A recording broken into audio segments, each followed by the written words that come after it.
878 экспресс каркасының Windows'да адресін енгізуді үйренеміз. Ми дегенді басамыз.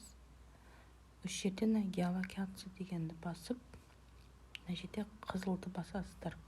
Добавить адрес. Сосын скопированный адресі осы жерде идентификаторыңызды алып, бірінші қатарға идентификаторыңызды жазасыз. 878 сайтында тіркелген идентификатордан. Одан кейін номерді жазасыз екінші строкаға. Үшінші строкаға барған кезде Г-дан келетін жазуды таңдайсыз. Гуанчжоу деген таңдайсыз. Екіншісінде Гуанду.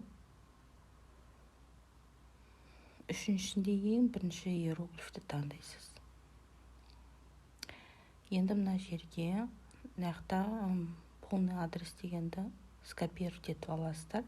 Ең соңындағы 5 цифра сіздің идентификаторыңыздың цифрасы. Соны содан кейін жазып, осыны полный скопировать етіп, осы жерге вставить етесіздер. Қызылды басасыздар. Болды, адрестер келді. Енді заказ жасай берсеңіздер болады.